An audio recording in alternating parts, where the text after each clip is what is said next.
Every single person who ever came on my show, and I hear there's like 37,000 guests I've talked to, a lot of them came from dysfunction and a lot of them wouldn't appear to be teachers, but every one of them had something to say that was meaningful and valuable and that I could use to grow myself into the best of myself, which is what all of our jobs are. Your number one job is to become more of yourself and to grow yourself into the best of yourself.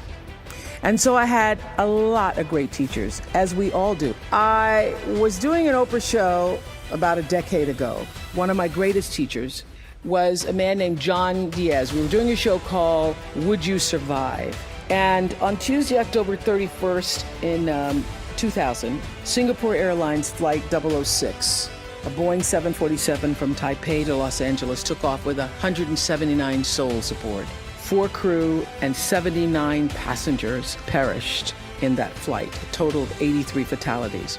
There was a typhoon rolling through at the time, and the plane went down the wrong runway. Now what's interesting, John Diaz was on that plane and he had several indications, whispers, that he shouldn't have gotten on the plane, but he did anyway. He got on the plane and he managed to be one of the survivors. And on the Oprah show, I was asking him, what do you think it was that you were one of the survivors? And I said, do you think it was your position on the plane? Because he was in first class and he was sitting on the right next to an exit door. And he said, yes, I think it might have been the position of the plane. And also my quick thinking, he says, and the fact that I didn't stop moving. So I said, you don't believe, you're not a religious man, you don't believe that there was some kind of divine intervention going on there? He goes, no, I'm not a religious person. I do not believe that it was anything divine.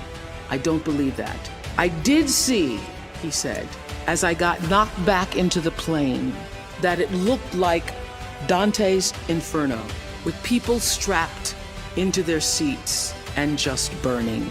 And it seemed a bit to me, as I turned and looked backwards, like there was a light coming out of the tops of their heads. I guess you could call it an aura was leaving their bodies, and some lights were brighter than others. It changed, he said, it changed me. It gave me a new kind of spirituality, in a sense, that I now believe somehow, I don't know how, but life continues on somehow through that light. And I thought, I'm not a religious man, but I thought the brightness and dimness of the auras were how one lives one's life, so to speak. So that's one of the major things that really has changed with me since then, he says. I want to live my life so my aura, when it leaves, is one of the brightest ones. I got chills when he said that. How does one lead a meaningful life? Because ultimately, isn't that what we all want? We want to lead a life so that however we transition, people can say, wow, that was a bright one. That was a bright light. First of all, I think that it comes from a deep sense of awareness about who you are and why you're here. It comes from being in touch with, on a regular basis, the appreciation and the holy gratitude that should fill each of our hearts on a regular basis, just knowing what a privilege it is to be here and to be human. To me, successful is getting to the point where you are absolutely comfortable with yourself. It does not matter how many things you have acquired. The ability to learn to say no and not to feel guilty about it, to me, is about the greatest success I have achieved. The fact that I have, in the public side, done whatever, it's all a part of a process for growing for me. But to me, to have the kind of internal strength and internal courage it takes to say, no, I will not let you treat me this way, is what success is all about. It's the same thing that prevents you from being abused as a child, that prevents you from being abused as an adult, that allows you to build success for yourself. I will not be treated this way. I demand only the best for myself. All the mistakes I've made in my life, I've made because I was trying to please other people. Every one of them. There's not one that I've made because I did something because I really wanted to do this for myself. Every mistake I've ever made is because I went outside of myself to do something for somebody else that I should not, to please them, just for the purpose of pleasing them. If you are worthy to say no, that it's okay if you say no. It's okay if you say no and then people don't like you. That's really okay. The important thing is how you feel about what you're doing, how you feel about yourself. It's a long struggle though. And I'm just hoping that, in the work that I do on the show and the speaking that I do around the country, and that young people who are watching this can get the lesson sooner than I did. Because it's painful, because you keep repeating it over and over and over until you get it right. And what I found is that every time you have to repeat the lesson, it gets worse.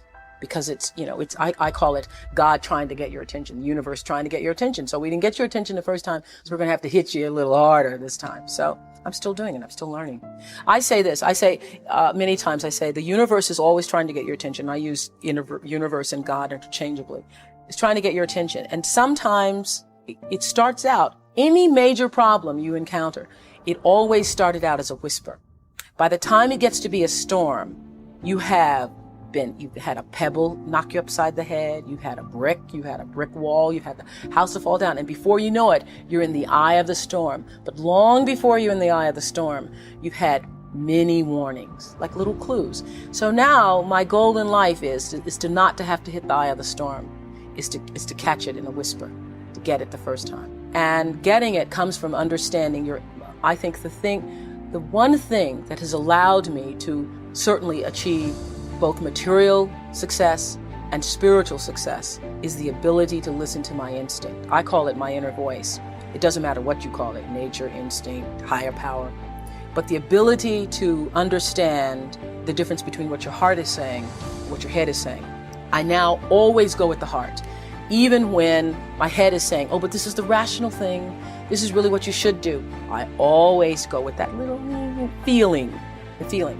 I am where I am today because I have allowed myself to listen to my feelings. I feel that luck is preparation meeting opportunity. One of the biggest lessons I've learned recently is that when you don't know what to do, you should do nothing until you figure out what to do. Because a lot of times you feel like you're pressed against the wall and you've got to make a decision. You never have to do it. No, don't know what to do. I wait. And that has been a big lesson. To be willing to be still with myself and trust myself and my higher power to help me make the right decision and to not feel pressured. See, I think, we create stress for ourselves because you feel like you have to do what other people, you have to do it, you have to. I don't feel that anymore.